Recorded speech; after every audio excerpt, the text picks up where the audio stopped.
La Segunda Guerra Mundial. Eventos, personajes, tecnología. Le doy la bienvenida a nuestro episodio del día de hoy. Episodio 13, la batalla por Gran Bretaña, segunda parte. Para información respecto a los materiales que comparto en este programa, por favor visite mi página de Twitter, @lasegundagm.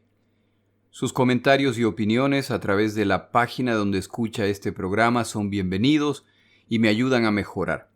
Si el contenido le gusta, por favor suscríbase y comparta esta información con otros. La fecha de inicio oficial de la batalla por Gran Bretaña es el 10 de julio de 1940. Esta fecha no es el resultado de una declaración formal de guerra, ya que Alemania y Gran Bretaña estaban en guerra desde el septiembre del año previo. Es por lo tanto una fecha que alguien escogió como referencia, aunque el combate esporádico ya estaba ocurriendo antes de esta fecha. Esta batalla se puede dividir en 3 partes. El día de hoy empezaremos con la primera parte, es decir, el combate sobre el Canal Inglés o de la Mancha. Como el objetivo de esta ofensiva es preparar la invasión a través de la Operación León Marino, el primer paso es debilitar a las fuerzas navales y aéreas británicas, y qué mejor para hacer esto que combatir sobre el canal donde se puede matar 2 pájaros de un tiro. Esto además tiene la ventaja de que no se pelea sobre territorio británico, lo que permite rescatar a pilotos alemanes derribados. Como son los alemanes los que llevarán la iniciativa en estos combates, los británicos simplemente tienen que adaptarse a sus cambios de planes y evitar pérdidas excesivas. Esta primera etapa es más bien exploratoria, con los alemanes tratando de determinar la estrategia que funciona mejor. El 10 de julio un convoy intenta cruzar el Canal Inglés y se desata una batalla aérea entre británicos y alemanes. Kesselring despacha un vuelo de cazas Messerschmitt Bf-109 con la intención de atraer a los cazas británicos, iniciar el combate y continuarlo hasta que los aviones británicos se vean forzados a aterrizar para recargar combustible y munición. En ese momento, los bombarderos alemanes atacarán al convoy. A toda velocidad, los Bf-109 cruzan el canal e ingresan a Dover, donde les salen al encuentro escuadrones de Spitfires. Hay un breve combate y el único daño es un Spitfire que debe aterrizar de emergencia.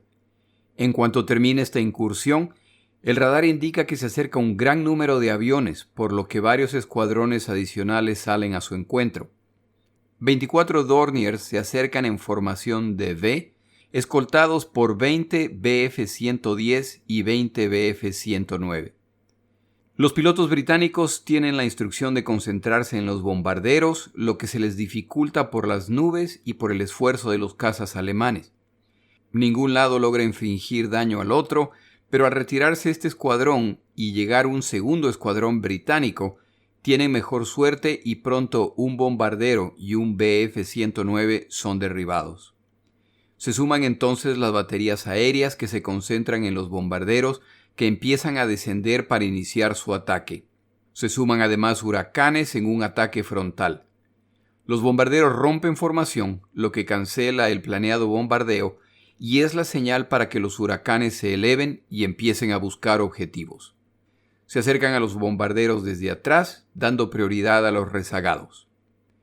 Los Bf-110 empiezan a mostrar su limitada capacidad contra los cazas británicos y se dedican más bien a acciones defensivas.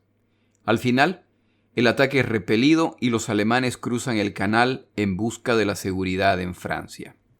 La flota número 3 de Sperle tiene mejor fortuna. Envía 63 bombarderos Junkers 88 para que se aproximen a la costa desde el oeste, lo que confunde temporalmente a los operadores de radar, y para cuando un escuadrón es finalmente despachado, es muy tarde. El ataque contra embarcaciones es exitoso y los 63 bombarderos completan su misión y regresan a su base. Para el final del día, los alemanes han perdido 12 aviones y los británicos 1.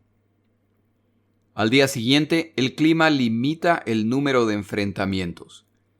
El primero se produce cuando 6 Spitfires son dirigidos a enfrentar un ataque de Stukas, lo que en realidad era una emboscada de Bf-109. Esta vez son los alemanes los que derriban 2 Spitfires, lo que resulta en la muerte de un piloto y del comandante del escuadrón. Al final del día, un ataque de Stukas apoyados por Bf-110 que volaban en apoyo de los Stukas, pero demasiado alto, notan la presencia de los huracanes que se elevan a atacar a los Stukas demasiado tarde, y cuando llegan, 2 Stukas ya han sido derribados y 2 Bf-110 pronto se les suman. Los bombarderos se deshacen de sus bombas y regresan a Francia. El 12 de julio, los aviadores alemanes mostraron su disciplina y precisión en defensa cruzada de bombarderos. Un ataque de Dorniers y Henkels es atacado por escuadrones de huracanes y 12 de los huracanes son derribados como resultado del fuego defensivo de los bombarderos. Este es un recordatorio para no menospreciar el poderío alemán. En los días siguientes se vuelve claro que los Stukas alemanes, cuando son descubiertos sin escolta de cazas, son víctimas fáciles de los británicos. Los británicos aprenden su propia lección al enviar cazas Defiant en una misión de patrulla. Al ser descubiertos por los alemanes, son despedazados por Bf-109. Si no hubiera sido por la llegada de un escuadrón de huracanes, la pérdida hubiera sido total. El Defiant es ya obsoleto y no volverá a enfrentarse contra los superiores aviones alemanes. Este fue un día lleno de resultados negativos para los británicos. El 20 de julio se produce otra batalla sobre el canal. Se detectan aviones que se dirigen hacia un convoy cuando se acerca la noche y se despachan 2 docenas de Spitfires y huracanes a confrontarlos. Los Stukas, que tenían la tarea de bombardeo, vienen acompañados de Bf-109. Pero los británicos han alcanzado la altura ideal y se acercan a los atacantes con el sol a sus espaldas, lo que dificulta que los alemanes los vean. 2 cazas británicos son derribados en el proceso de derribar 9 aviones alemanes, incluyendo 4 Bf-109. Al día siguiente, Goering se reúne con sus comandantes para pedirles que preparen planes para la destrucción de la Fuerza Aérea Británica basado en lo aprendido. Como parte de la estrategia es continuar atacando a navíos en el canal, Kesselring se esforzará en cumplir las órdenes de Goering, enviando oleadas de Stukas escoltados por Bf-109 a destruir un convoy en Dover. Apoyados además por artillería costera alemana y buques torpederos, logran hundir 8 navíos mercantes y dañar unos tantos más, incluyendo 2 destructores que intentaban ayudar. Los alemanes pierden unos cuantos bombarderos, pero el ataque se considera exitoso y los británicos pierden un querido líder de escuadrón de combate en el proceso. Se empieza a sentir en el lado británico la pérdida de pilotos experimentados y de líderes que lleven a sus escuadrones al combate. El 29 de julio hay buen clima, es decir, buenas noticias para los alemanes y malas noticias para los británicos. Esto, sumado a los 2 convoyes que llegan al canal, significa que es solo cuestión de tiempo para que se inicien ataques. 50 Stukas y 80 Bf-109 son enviados a hundirlos. Se despachan huracanes y Spitfires para enfrentarlos y se produce una de las tantas batallas que el público británico pudo observar desde tierra. El combate no es solamente entre cazas de combate, sino que además se suman las baterías de fuego antiaéreo. El espectáculo de más de 200 aviones combatiendo debe haber sido impresionante. A pesar del gran número de aviones, solo 4 Stukas son derribados, aunque los 2 lados reportan daño significativo a sus máquinas. Los combatientes involucrados no están al tanto de la siguiente oleada de Stukas que se aproximan a un convoy en el canal. Logran atacar con la pérdida de 2 aviones, pero no logran causar daño a las embarcaciones. El balance final del mes de julio, de acuerdo a los autores Richard Hugh y Dennis Richards, en su excelente libro La batalla de Gran Bretaña, fue de 69 aviones británicos derribados contra 155 aviones alemanes. Durante este periodo, los alemanes hunden 18 embarcaciones pequeñas, 2 de mediana eslora y 4 destructores. Desafortunadamente para los alemanes se ha vuelto aparente que los Ju-87 Stukas están prácticamente indefensos cuando enfrentan cazas piloteados por pilotos experimentados. Su desventaja es tal que son retirados de esta etapa del combate para evitar mayores pérdidas. Misiones en las que Huracanes o Spitfires encontraban formaciones de Stukas sin apoyo de cazas alemanes Bf-109 fueron llamadas Fiestas Stuka por los devastadores efectos sobre el enemigo. Los Bf-110, aunque en menor escala, carecen también de la maniobrabilidad para batallar contra los Huracanes y Spitfires y combaten en desventaja, por lo que en el futuro son los Messerschmitt Bf-109 los que llevarán la responsabilidad mayor durante el combate. Los combates en julio fueron violentos y se perdieron muchos aviones, pilotos, navíos y marineros civiles y militares. A medida que las radios nacionales británica y alemana continúan sus reportes diarios, se empiezan a formar dos imágenes distintas del estado de la batalla. Los británicos confían en los pilotos y aceptan sus reportes respecto a aviones enemigos derribados o averiados y reportan los números correctos respecto a sus propias pérdidas. Los alemanes confían en el reporte de sus pilotos, pero no reportan apropiadamente el número verdadero de aviones alemanes derribados. Como la exageración alemana es mayor que la británica, los pilotos de todas nacionalidades aparentemente tienen una tendencia a exagerar sus éxitos. A la larga esto impacta la campaña. Cuando se inicia esta batalla, Goering está convencido de que derrotar a los aviadores británicos tomará un poco más de una semana. Basado en esta convicción, no cuestiona los optimistas números que recibe, pero cuando el conflicto ya se extiende por semanas y las acciones adicionales deben basarse en la fuerza estimada del enemigo, las estimaciones alemanas indican que los británicos están básicamente derrotados y que deben estar mandando a combatir sus últimas reservas. Para mediados de agosto, Goering, utilizando los números provistos por los pilotos, calcula que a los británicos les queda, en el mejor de los casos, aproximadamente 300 cazas de combate. Esto, sin embargo, contradice los reportes diarios de los pilotos alemanes, que al regresar de sus misiones reportan que encuentran aviones británicos donde quiera que van. Los británicos parecen tener Spitfires y Huracanes en todos los sectores y en números suficientes para enfrentarlos. Los confundidos alemanes no se dan cuenta de que esta aparente muestra de fortaleza en todos los frentes es el resultado del uso del radar que permite, en la mayor parte de los casos, despachar cazas a interceptarlos a tiempo. Hay días en que los alemanes enfrentan los mismos aviones en distintos sectores, pero no lo saben, por lo que son contados como aviones separados.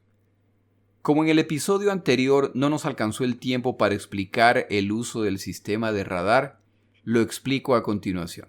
Pero antes tomamos una breve pausa en nuestro episodio.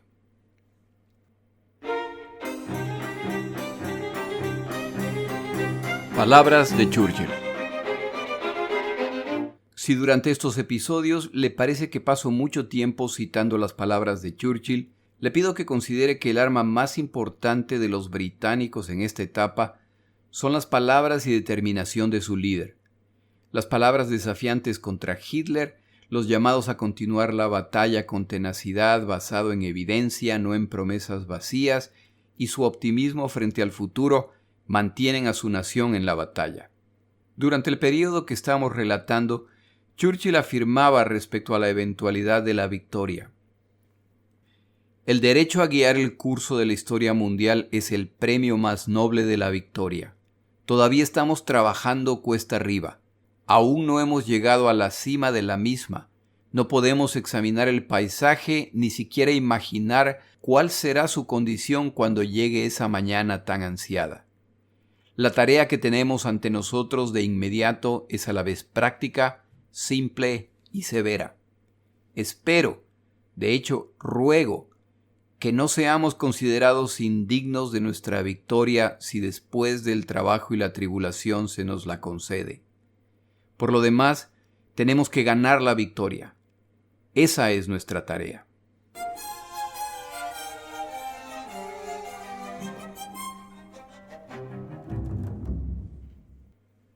Para el inicio de la Segunda Guerra Mundial, muchos países tienen alguna forma de radar, pero lo ocultan del resto. Es decir, los países no saben qué tan avanzados están otros países o para qué fines utilizan el radar.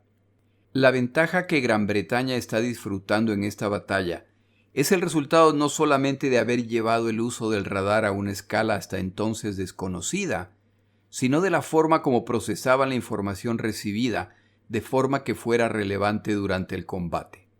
Esta es una de las tantas historias de cómo las mujeres contribuyeron durante la Segunda Guerra Mundial, y en este caso su impacto no debe ser menospreciado.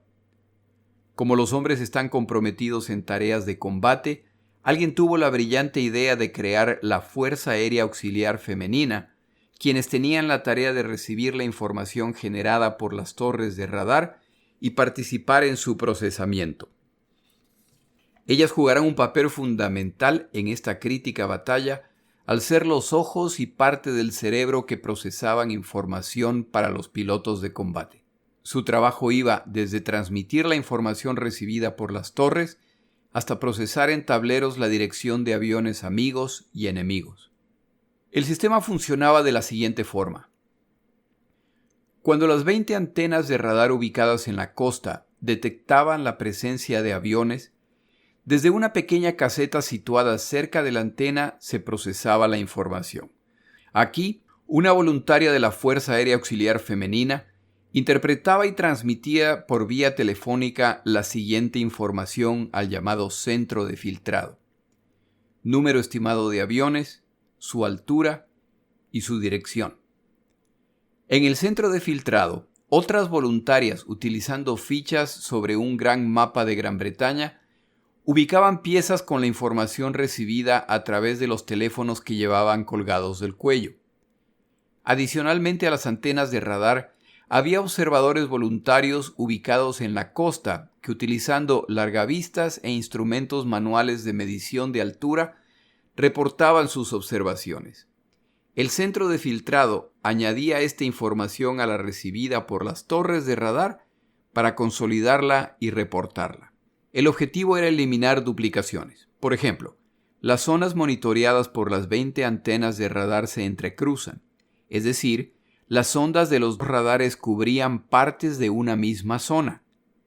Cuando dos radares reportan la presencia de una fuerza de 20 aviones en un área similar, ¿están los dos radares reportando el avance de la misma fuerza o están reportando dos fuerzas distintas?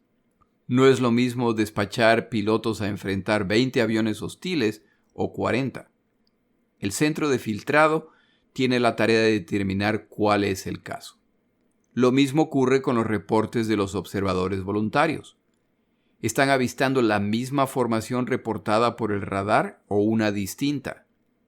Como se ve, estas voluntarias están a cargo de una tarea muy delicada y ambigua, con implicaciones de vida y muerte.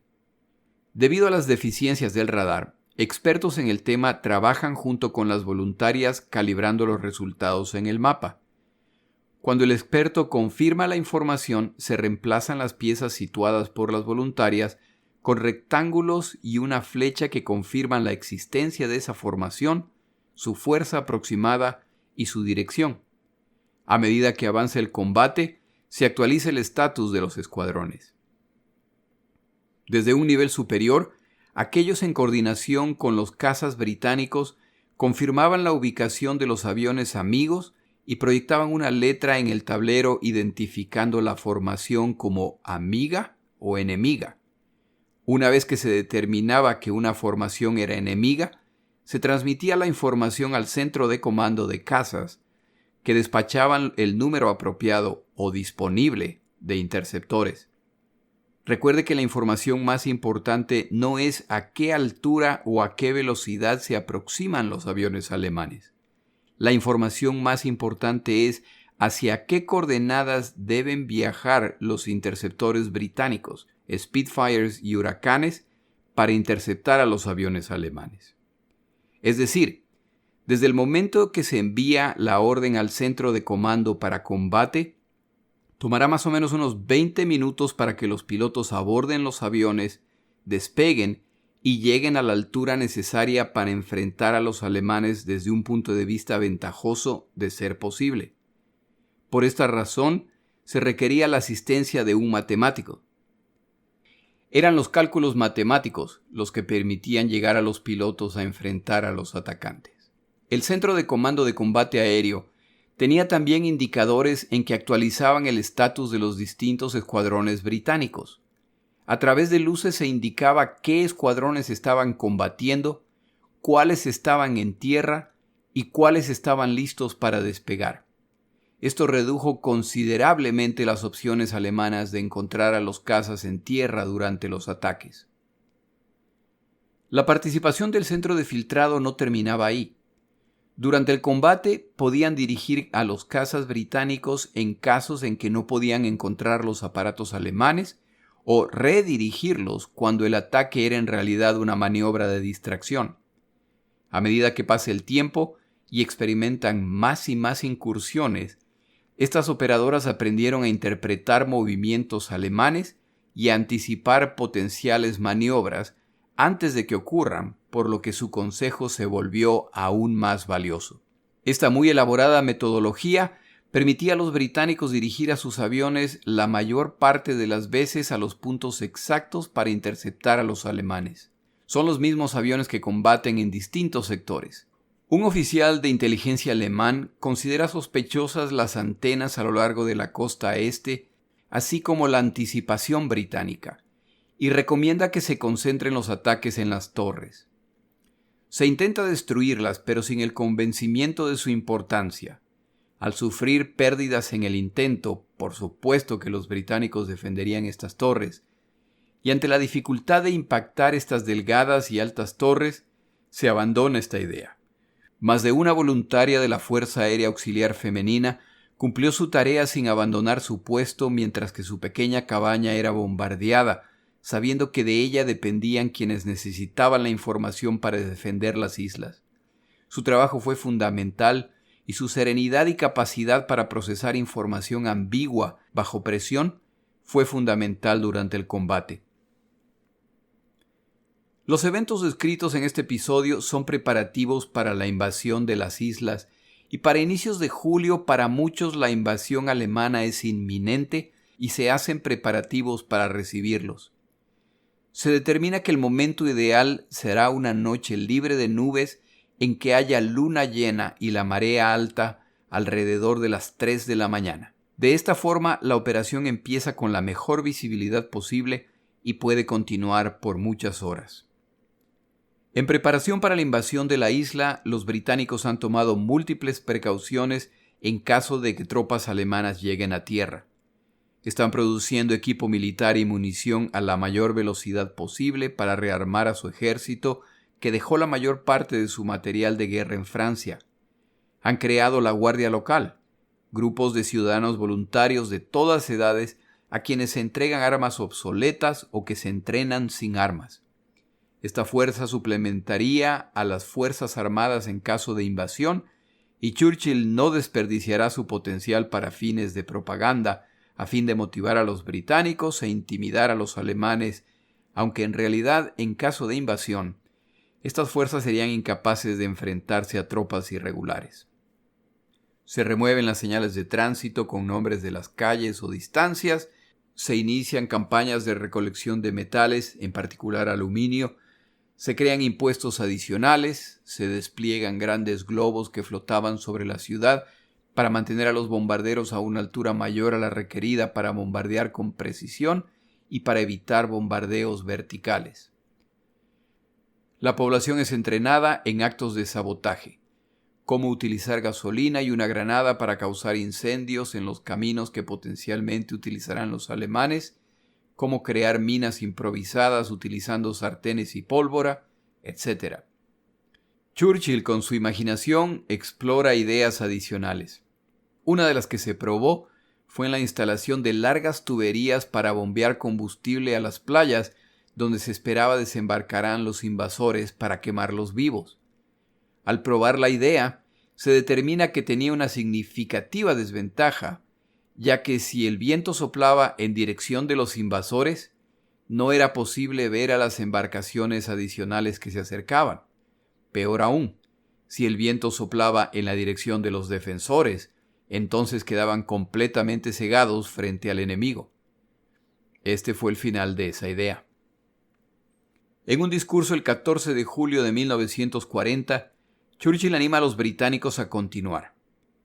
Les recuerda las acciones navales recientes, incluyendo la Operación Catapulta, en que navíos franceses fueron lamentablemente destruidos, y que ese es el día de la fiesta nacional francesa. Reafirma su esperanza de que un día los franceses volverán a festejar a su nación en libertad y el compromiso británico de ayudarlos a alcanzar este fin, a ellos y al resto de Europa. Declara además lo siguiente: y ahora nos ha tocado estar solos en la brecha y enfrentar lo peor que el poder y la agresividad del tirano pueden ofrecer. Nos presentamos humildemente ante Dios, conscientes de que cumplimos un propósito. Estamos listos para defender nuestra tierra natal contra la invasión por la cual está amenazada. Estamos luchando solos, pero no luchamos solo por nosotros mismos. Aquí, en esta fuerte ciudad de refugio que consagra el progreso humano y es de profunda consecuencia para la civilización cristiana, aquí, ceñidos por los mares y océanos donde reina la armada, protegidos desde arriba por la destreza y la devoción de nuestros aviadores, esperamos sin inmutarnos el inminente asalto. Quizá vendrá esta noche, tal vez vendrá la próxima semana, quizá nunca llegue. ¿Debemos mostrarnos igualmente capaces de enfrentar un choque violento y repentino? ¿O lo que quizás sea la prueba más difícil? Una vigilia prolongada. Pero sea la prueba dura o larga o ambas, no buscaremos ningún arreglo o pacto. Si es necesario, mostraremos misericordia, pero nunca la pediremos. Provoca a Hitler recordándole sus múltiples éxitos en Europa, pero su falla en Dunkerque, lo que les permitió repatriar sus tropas que ahora esperan a los alemanes. Afirma tener 1,5 millones de combatientes, más 1 millón de voluntarios para la defensa local. Probablemente una exageración. Advierte que una ciudad como Londres, cuando se lucha en combate urbano, puede absorber a su ejército completo. No vacilará en transformar a Londres en una fortaleza, tal como lo recomendó con París. Celebra que en la semana previa las pérdidas de la aviación alemana son de 5-1 sobre el canal, pero aclara que esto es solo la preparación para la batalla aérea sobre las islas. Menciona además que tienen más buques mercantes y de combate que al inicio de la guerra. Concluye con lo siguiente: pero todo depende ahora de la fuerza vital de la raza británica en cada parte del mundo y de todos nuestros pueblos asociados y de todos los países que simpatizan con nuestra causa, haciendo todo lo posible día y noche, dándolo todo, resistiéndolo todo, perseverando hasta el final. Esta no es una guerra de caciques o de príncipes, de dinastías o ambiciones nacionales. Es una guerra de pueblos y de causas. Hay un gran número, no solo en esta isla, sino en cada tierra, que prestarán un servicio fiel en esta guerra, pero cuyos nombres nunca se conocerán, cuyas acciones nunca se reportarán. Esta es una guerra de los guerreros desconocidos, pero que todos luchen sin fallar en la fe o en el deber, y la oscura maldición de Hitler será levantada de nuestra era.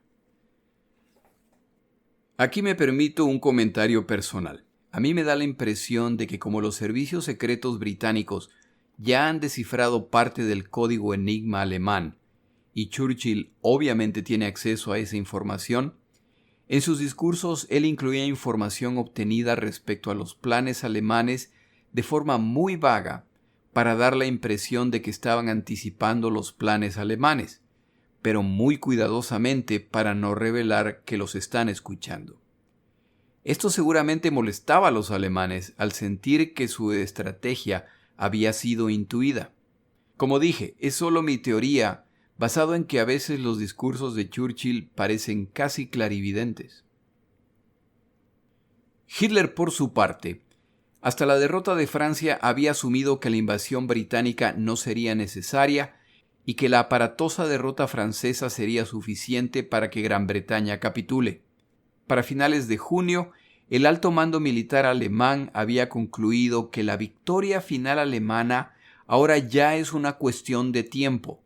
Operaciones ofensivas de larga escala enemigas, se refieren a Gran Bretaña, ya son imposibles. Esta evaluación es correcta, pero asume que los británicos llegarán a la misma conclusión y que por lo tanto capitularán. Pero esto no ocurre y dejan en claro que están esperando a los alemanes. Por esta razón se decide implementar el Plan León Marino, el cual es una improvisación, ya que no se había considerado esta posibilidad seriamente hasta el momento. Planear este tipo de campaña toma meses, no semanas, y más aún cuando se requerirá equipo especializado. Con las garantías provistas por Goering, Hitler confía en que la batalla aérea contra Gran Bretaña se puede concluir en poco más de una semana. La operación alemana infringe significativos daños navales a los británicos al ser una combinación de ataques aéreos, a los que se suman ataques desde submarinos, destrucción por minas plantadas desde bombarderos e incluso ataques de artillería desde la costa francesa. Los ataques sobre Dover fueron tan eficientes que la Armada británica retira sus destructores de este puerto. Con navíos ocurre lo opuesto que con los aviones. Las tripulaciones pueden ser entrenadas en meses, pero su construcción toma años. La posición de Churchill respecto a estos eventos refleja su forma de ver la guerra.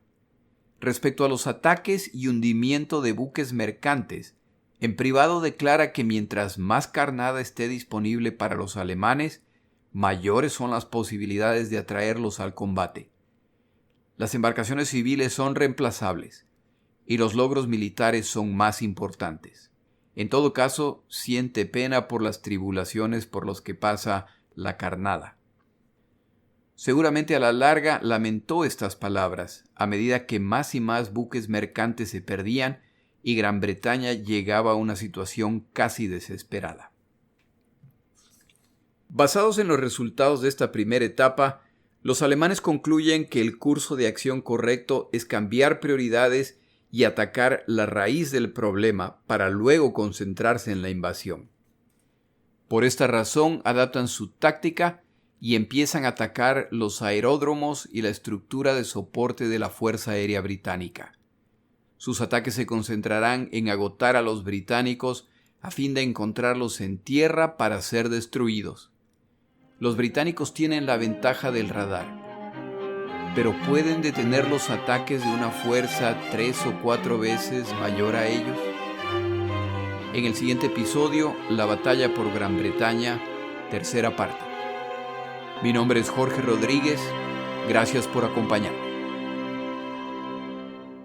Para información adicional respecto a este episodio, las notas de este podcast, que incluyen la narración de este episodio, así como acceso a resúmenes, videos, documentales y materiales adicionales gratuitos disponibles en el Internet, por favor vaya a Amazon y busque el libro La Segunda Guerra Mundial, Eventos, Personajes, Tecnología. Al comprar estas notas, me ayuda y me apoya financieramente. Puede encontrar información adicional en mi página web, lasegundagm.com. Muchas gracias.